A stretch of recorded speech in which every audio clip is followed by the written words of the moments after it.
سامعین محترم، جب حضور پاک علیہ السلام نے اپنی نبوت کا اعلان کیا، لوگوں کو بتایا کہ میں اللہ کا نبی ہوں، میں آخر الزماں ہوں، میرے بعد آخری نبی ہوں، میرے بعد کوئی نبی آنے والا نہیں ہے، دین جو میں لایا ہوں وہی سچا اور وہی پکا اور وہی ماننے اور قبول ہونے والا دین ہے۔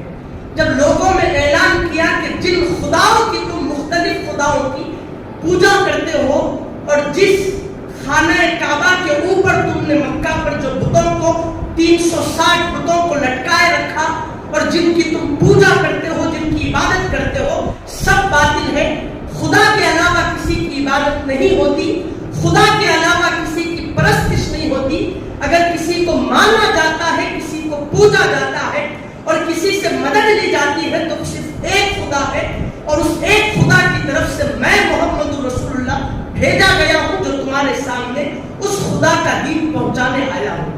یہ اعلان جب آپ نے کیا، یہ بات آپ نے جب لوگوں کو بیان کی تو لوگ پریشان ہو گئے۔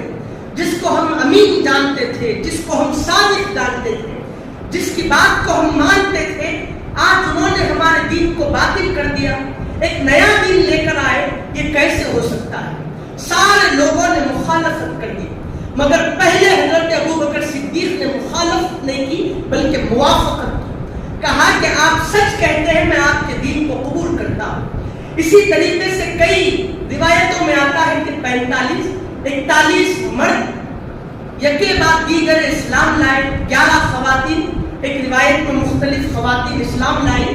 اس کے بعد دین لوگوں میں ظاہر نہیں ہو رہا تھا، کھلے طور پر صحابہ نہیں کہہ سکتے تھے کہ تم اسلام لاؤ، یعنی کافر بڑے زور میں شد و مد میں تھے کہ اگر کوئی محمد رسول اللہ کے دین کا قائل ہوگا تو اسے مار دیا جائے گا، اسے ختم کر دیا جائے گا۔ لوگ اپنے دین کو چھپا رہے تھے، اسلام لائے تھے مگر لوگوں کو معلوم نہیں ہوا تھا کہ یہ اسلام لایا ہوا ہے۔ جتنے بھی لوگ اسلام لائے درپردہ اسلام لائے، پردے کے اندر مومن ہوئے، لیکن لوگ جانتے تھے کہ یہ مومن نہیں، یہ کافر ہے۔ تو ایسا مسئلہ چل رہا تھا، عبادت کے لیے لوگ باہر نہیں نکل رہے تھے، دار بنی ارقم میں حجرے میں بیٹھ کر حضور امامت کر رہے تھے، حضور تبلیغ کر رہے تھے، لوگ یکے بعد دیگر ایک حجرے میں آ کر اسلام لا رہے تھے۔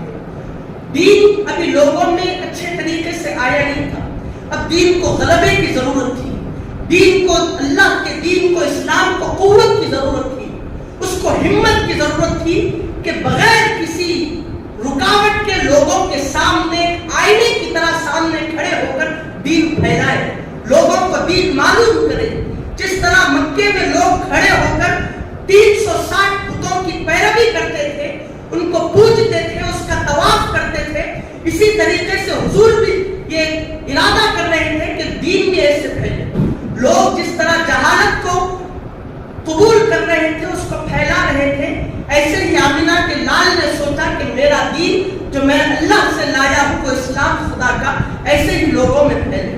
اب حضور پاک علیہ السلام نے دعا مانگی، حضور نے کہا کہ مولا میں تیری بارگاہ میں التجا کرتا ہوں، تیری بارگاہ میں سفارش کرتا ہوں، تیری بارگاہ میں مولا میں معروضہ رکھتا ہوں کہ یا تو عمر بن خطاب کے ذریعے سے دین کو غلبہ عطا فرما، تیرے اسلام کو غلبہ عطا فرما، اگر عمر بن خطاب نہیں تو ابو جہل بن ہشام کو دین کے تعلق سے غلبہ عطا فرما ان کے ذریعے سے۔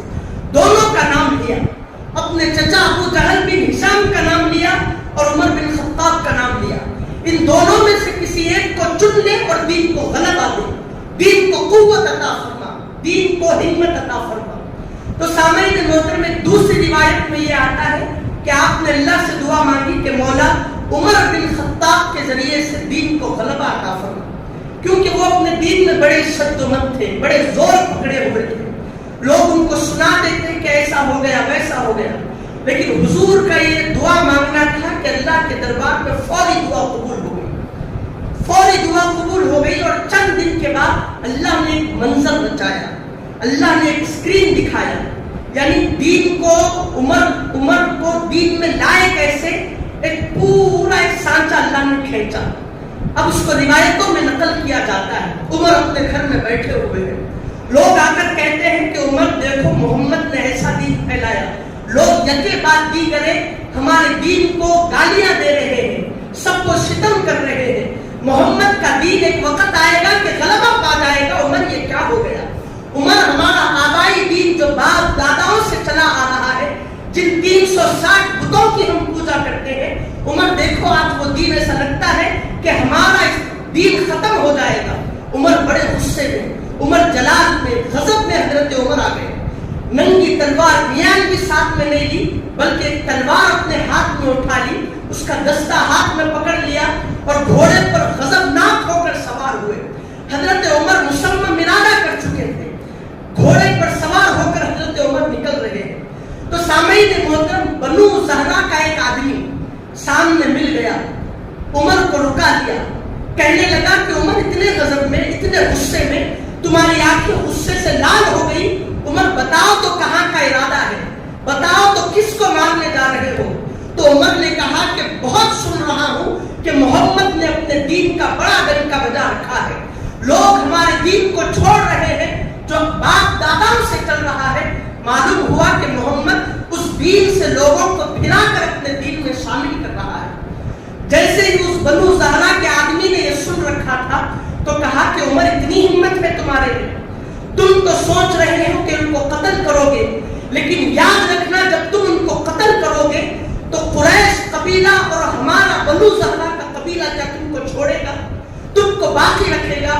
جیسے ہی تم محمد کو قتل کرو گے تمہارا بھی قتل کر دیا جائے گا، تم کو باقی رکھا نہیں جائے گا. تو عمر رضی اللہ عنہ پریشان ہو گئے جو پہلے کافر تھے. اب وہ سمجھ گئے کہ یہ بندہ بھی ایمان لا لیا. کہا کہ مجھے ایسا لگتا ہے کہ تم نے بھی اپنے باپ داداؤں کا ترک دین کر لیا. معلوم ہوتا ہے کہ تم بھی اپنے باپ داداؤں کے دین کو چھوڑ بیٹھے اور تم بھی محمد کے دین پر کھڑے ہو گئے. تب اس نے جواب نہیں دیا کہ میں ایمان لایا، بلکہ اس نے کہا میری کیا بات کرتے ہو عمر، اس سے بڑی دلچسپ بات تم کو بتاؤں کہ کیا ہے. عمر نے کہا کہ بتاؤ تو صحیح، اس سے بڑھ کر اور کیا بات ہو سکتی ہے. تو کہا کہ تم جا رہے ہو محمد کے قتل کے لیے، پہلے اپنے گھر میں جا کر دیکھنا کہ تمہاری بہن، تمہاری بہنوئی دونوں ایمان لا لی اور دونوں قرآن پاک کی تلاوت کرتے ہیں جو محمد پر نازل ہوتا ہے. تو سامعین محترم، عمر نے کہا کہ یہ ہو ہی نہیں سکتا. جتنا غضب میں تھے اس سے بڑھ کر غضب میں آ گئے، اس سے بڑھ کر جلال میں آ گئے کہ ایسا کیسے ہو سکتا ہے. میرے گھر میں دین پھیلا ہوا ہے، میرے گھر میں لوگ مسلمان ہوئے اور عمر کو اس کی خبر نہیں، یہ تو ممکن ہی نہیں. حضرت عمر گھوڑے کو پلٹا دیے، رخ کو موڑ لیا اور اپنے فوری گھوڑے کو بھگاتے ہوئے، رفتار پکڑاتے ہوئے اپنے بہن اور اپنے بہنوئی کے گھر پہنچے.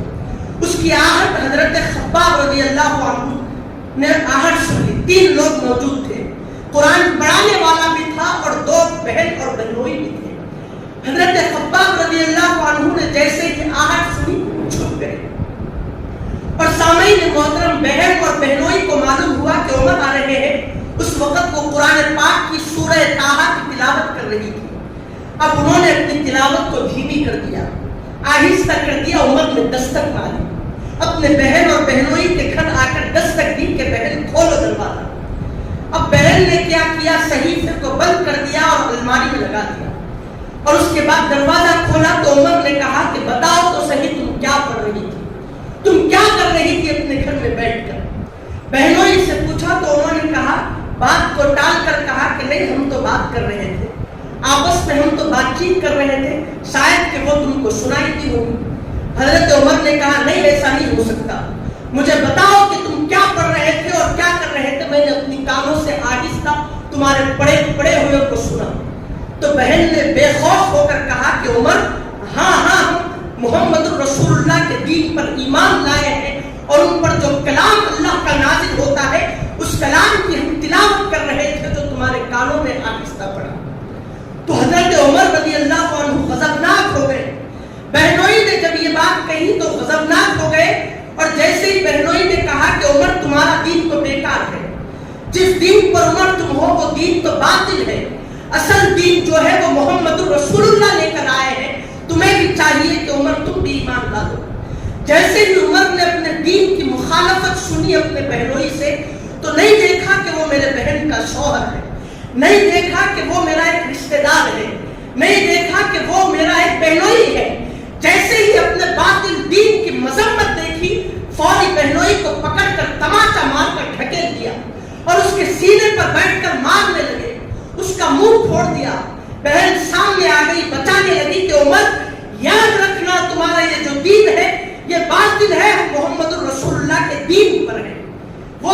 حضرت عمر کی بہن ہی تھی. تو جیسے ہی بات سنا بہن کو پکڑ کر اپنے بازو سے ڈھکیل دیا. بہن وہاں پر جا کر گر گئی اور بہن کے منہ سے خون نکلنا شروع ہو گیا. سامعین محترم، حضرت عمر نے کہا کہ تم اپنے دین پر جو کل تم مسلمان ہوئی، کل کے دن اتنا پرانا ہمارا دین چھوڑ کر تم ایک ایسے دین کو اپنا لی اور اس میں اتنی تم زور دکھاتی ہو، اتنی تم قوت دکھاتی ہو. بتاؤ تو میں بھی دیکھنا چاہتا ہوں تمہارا دین کیسا ہے. وہ جو تم پڑھ رہی تھی محمد کا کلام جو اللہ کی طرف سے نازل ہوا، بتاؤ میں اس کو پڑھوں گا، میں بھی دیکھوں گا کہ تمہارے دین میں کیا ہے. تمہارے رسول اللہ کا جو کلام ہے اس میں کیا لکھا ہے میں پڑھنا چاہتا ہوں. کیونکہ ان کا زور دین میں اس قدر دیکھا کہ پریشان ہو گئے. ماں بھی قبول کر رہے ہیں اور اپنے دین سے ہٹ بھی نہیں رہے. عمر نے طلب کیا کلام اللہ. بہن نے کہا عمر تم نہیں چھو سکتے. کہا کہ کیوں نہیں چھو سکتا؟ کہا کہ یہ اللہ کا کلام بڑا پاکیزہ کلام ہے. اگر تم کو چھونا ہے تو عمر یا تو تم غسل کرو یا تو تم پہلے وضو کر کراؤ. اب حضرت عمر رضی اللہ عنہ کے ان کو ان کی بہن نے وضو کرایا. اچھے سے انہوں نے وضو کیا اور سورہ طٰہٰ کو ان کے سامنے رکھا. حضرت عمر رضی اللہ عنہ سورہ طٰہٰ کی تلاوت کر رہے تھے. پڑھتے پڑھتے پڑھتے ایک آیت پر پہنچے. کہا کہ اننی انا اللہ لا الہ الا انا فاعبدنی واقم الصلاۃ لذکری. یہ آیت پر پہنچے تو عمر کے رونگٹے کھڑے ہو گئے. ایسا جلیل القدر عمر بن خطاب جو اپنے دین کے مطابق ایک رائے برابر کا شکوہ بھی سنے تو اس کی گردن مار دو، شکوہ بھی سنے تو اپنی بہن کا اپنی بہنوئی کا منہ پھوڑ دے. وہ عمر نے جب سورہ طٰہٰ کی تلاوت کر کے اس آیت پر پہنچے کہ بے شک میں خدا ہوں، اللہ کا خطاب تھا اس میں. اللہ بندوں کو کہہ رہا تھا اننی انا اللہ لا الہ الا انا فاعبدنی. اللہ نے کہا کہ بے شک میں خدا ہوں، میرے سوا کوئی عبادت کے لائق نہیں، میرے علاوہ کوئی معبود نہیں، میں ہی ایک خدا ہوں، میں ہی زبردست قوت والا ہوں. فاعبدنی تو تمہیں چاہیے کہ تم ایک خدا یعنی میری پرستش کرو، تم میری عبادت کرو. وَأَقِمِ الصَّلَاةَ لِذِکْرِی، اس میں لکھا تھا کہ تم میری یاد کے لیے نمازوں کو قائم کرتے ہو. عمر کے رونگٹے کھڑے ہو گئے. جس کا یہ کلام ہے اس سے ملنا پڑے گا. کہا کہ مجھے اب لے چلو، میں محمد سے ملاقات کرنا چاہتا ہوں. اب وہ جو چھپ گئے تھے حضرت خباب رضی اللہ عنہ سمجھ گئے اور فوری نکل کر کہے کہ عمر یہ جو تم باتیں کر رہے ہو، جمعرات کی شب کو پیارے حبیب علیہ السلام نے دعا مانگی کہ مولا عمر کے ذریعے سے دین کو غلبہ عطا فرما، اور عمر مجھے لگ رہا ہے کہ یہ باتیں آج سچ ہونے والی ہیں. چلو عمر میں تمہیں محمد سے ملاتا ہوں، رسول اللہ صلی اللہ علیہ وسلم سے تمہاری ملاقات کراتا ہوں. گھوڑے پر دونوں سوار ہو گئے. چلنے لگے تو دار بنی ارقم میں حضور جلوہ فرماتے. دروازے پر کوئی کافر آ کر حملہ نہ کر دے، اسی لیے آپ کے چچا حضرت حمزہ رضی اللہ تعالی عنہ اور آپ کے ساتھ کئی صحابہ ان کی نگرانی کرتے ہوئے بیٹھے تھے کہ کوئی آ کر حضور پر حملہ نہ کر دے. جب لوگ بڑے قوت میں تھے کافر لوگ. اب جیسے حضرت حمزہ کی نظر عمر پر پڑی تو کہنے لگے کہ اگر اس کا عمر کا ارادہ نیک ہے تو پھر وہ ہمارے سے بچ جائے گا، اگر اس کا ارادہ ہمارے متعلق برا ہے تو پھر یہ کوئی بڑی بات نہیں کہ عمر مارا جائے گا. اب جیسے ہی حضور کو خبر دی گئی کہ عمر آ رہے ہیں، اللہ نے تمام پورا جو ہوا تھا حضرت عمر کے ساتھ پورا وحی کے ذریعے سے معلوم کرا دیا. اب حضور سمجھ گئے کہ عمر آ رہے ہیں لڑنے کے لیے نہیں، جدال و قتال کے ذریعے سے نہیں، ہماری غلامی پکڑنے کے لیے آ رہے ہیں. تو سامعین محترم، آپ اپنی جگہ سے اٹھے اور عمر کا ایک ہاتھ پکڑا، بازو پکڑا اور ان کی تلوار پکڑی اور کہا کہ عمر کیا چاہتے ہو؟ مومن مسلمان بننا چاہتے ہو یا اپنے ہی دین پر مرنا چاہتے ہو؟ جیسے ہی حضور پاک علیہ السلام کے جلوے کو دیکھا، ان کی نورانیت کو دیکھا تو تاب نہیں لا سکے. کہا کہ یا رسول اللہ کلمہ پڑھائیے. تو فوری اشہد ان لا الہ الا اللہ واشہد ان محمد رسول اللہ کہہ کر دین کی سرفرازی کی، دین اسلام میں داخل ہوئے. اب عمر نے کہا کہ جیسا میں اپنے دین کو ظاہر کرتا پھر رہا تھا، اب یا رسول اللہ میں دین اسلام میں داخل ہو گیا. اب آپ کا دین چھپ کر نہیں رہے گا، اب آپ عبادت کوئی حجرے میں نہیں کریں گے۔ جس طرح کافر مکہ المکرمہ میں کھڑے ہو کر شان کے ساتھ باطل خداؤں کی پیروی کرتے ہیں، یا رسول اللہ اب یہ عمر دین اسلام میں داخل ہو گیا، اب جب تک عمر کی سانسیں رہیں گی دین اسلام ظاہر ہوتا جائے گا۔ فوری حضرت عمر رضی اللہ عنہ نے کیا کیا؟ حجرے سے صحابہ کو نکالا، مکہ المکرمہ پہ بے فام ہو کر چلے گئے، لوگوں کے سامنے اپنے دین کو بلند کرنا چاہا، دین اسلام کو بلند کیا۔ کافر آئے، لڑنا شروع کر دیا، مارنا توڑنا شروع کر دیا، حتیٰ کہ زخمی کر دیے، لیکن حضرت عمر پیچھے نہیں ہٹے۔ حضرت عمر نے سامعین محترم اس قدر اپنے دین کو سربلندی عطا فرمائی، حضور کے دین کو، کہ صحابہ حضور پاک علیہ السلام نے فرمایا کہ دین کو اگر قوت ملی تو عمر بن خطاب کے ذریعے سے، اور اس وقت آپ کو فاروق کا لقب دیا گیا۔ عمر جہاں سے جاتے تھے وہاں حق اور باطل میں فرق ہو جاتا تھا۔